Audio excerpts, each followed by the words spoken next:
అందరికీ నమస్కారం. ఈరోజు 29వ తారీఖు మార్చి నెల 2025. ఇవాళ అమావాస్య రోజు. అలాగే శనివారం, ఉత్తరాభాద్ర నక్షత్రము శని, వారము శని, మళ్ళీ అమావాస్య వచ్చింది. పితృతర్పణాలకి చాలా మంచి రోజు. మేషరాశి వాళ్ళందరూ కూడా ఆత్మవిశ్వాసంతో ముందుకు వెళ్ళాలి. పనికిరాని ఆలోచనలు, పనికిరాని పనులు చేయకుండా ఉంటే మంచిది. వృషభ రాశి వాళ్ళందరికీ ఖర్చు అధికంగా ఉంటుంది. అలాగే భార్యాభర్తల మధ్య చక్కటి సయోధ్య కలిగి బాగుంటారు.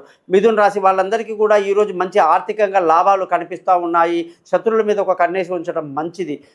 కర్కాటక రాశి వాళ్ళకి ఈరోజు తెలివైన నిర్ణయాలు తీసుకుంటారు. అయితే ఖర్చులు అధికంగా ఉండే అవకాశాలు ఉంటాయి. సింహరాశి వాళ్ళందరికీ కూడా విలువైన వస్తువులు, వాహనాలు కొనడానికి ఎంతో అనుకూలంగా ఉంది. కన్యారాశి వాళ్ళందరికీ కూడా ఈ రోజు బంధువులతో, స్నేహితులతో విరోధం రాకుండా జాగ్రత్తలు తీసుకోవడం మంచిది.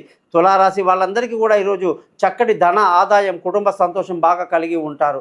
వృశ్చిక రాశి వాళ్ళు ఏ పని చేసినా 1-2 సార్లు ఆలోచించి చేయాలి. వాహనాలు నడిపేటప్పుడు జాగ్రత్తగా ఉండాలి. ధనుసు రాశి వాళ్ళందరికీ కూడా ఈరోజు ఖర్చు బాగా కంట్రోల్లో ఉంటుంది. అలాగే ఈరోజు మీ పిల్లలతో మీరు బాగా ఎంజాయ్ చేస్తారు. తెలివైన నిర్ణయాలు తీసుకుంటారు. ప్రయాణాలు సుఖవంతంగా ఉంటాయి.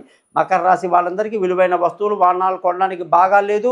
కుంభరాశి వాళ్ళందరూ కూడా ఏ పని చేసినా 1-2 సార్లు ఆలోచించి చేయాలి. బంధువులతో గొడవ రావద్దు. మీనరాశి వాళ్ళందరికీ కూడా ఈరోజు ధన ఆదాయం చాలా బాగుంది.